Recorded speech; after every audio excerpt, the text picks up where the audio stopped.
अस्सलाम वालेकुम दोस्तों।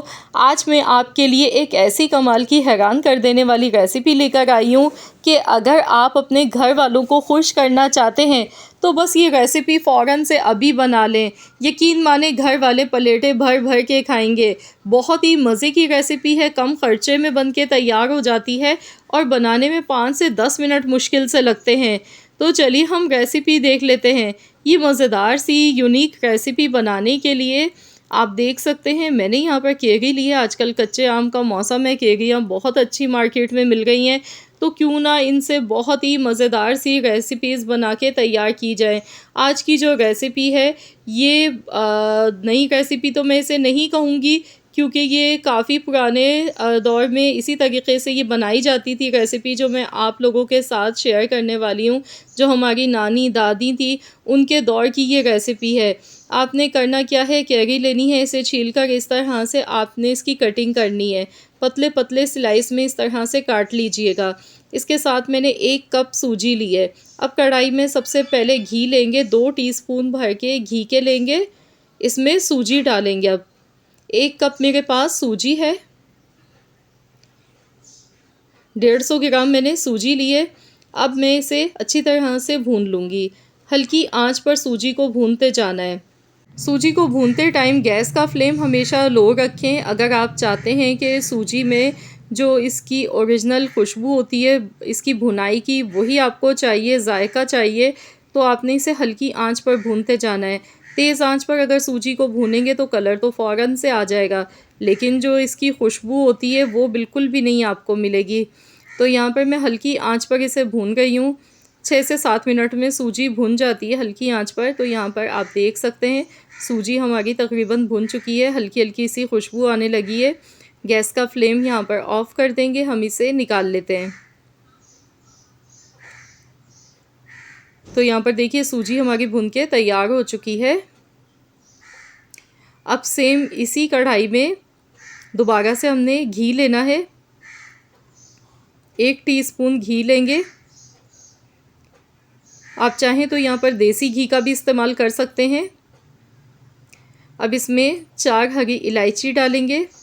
साथ में केरी जो हमने छील के और काट के रखी थी इस तरीके से, ये इसमें डाल देंगे। केरी को हमने अब भून लेना है, यहाँ पे इतनी देर पकाएंगे कि ये सॉफ्ट हो जाए। तो यहाँ पर देखिए 2 मिनट में केरी देखिए कितनी सॉफ्ट हो गई है। अब इसमें चीनी डाल देंगे। तो यहाँ पर 1 कप भर के चीनी का शामिल कर देना है। चीनी डालने के बाद अब इसे इतनी देर पकाएंगे कि चीनी इसमें अच्छी तरह से मेल्ट हो जाए।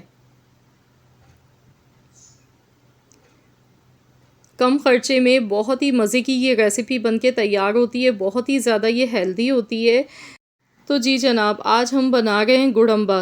गुड़म्बा इसे कहते हैं। आप लोग भी मुझे ज़रूर बताइएगा कि आपके घरों पे अगर ये रेसिपी बनाई जाती है तो आप इसे किस नाम से पुकारते हैं। 4 से 5 कप के करीब इसमें पानी शामिल करना है। पानी इसमें ज़्यादा ही आपने डालना है। 4 से 5 कप पानी के इसमें ऐड कर दें, क्योंकि अगर थोड़ा सा पानी ज़्यादा हो जाता है तो कोई मसला नहीं है। तो मैं आपको बताऊंगी इसकी थिकनेस किस तरह की होती है। थोड़ा पतला ही बनाया जाता है।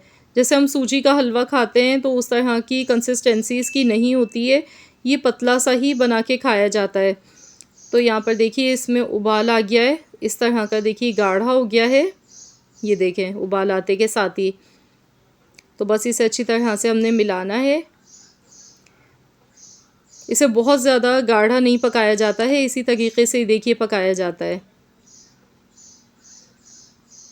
तो इसमें खट्टा मीठा फ्लेवर जो है ये बहुत ही मज़ेदार लगता है और इसे गरम ही खाया जाता है।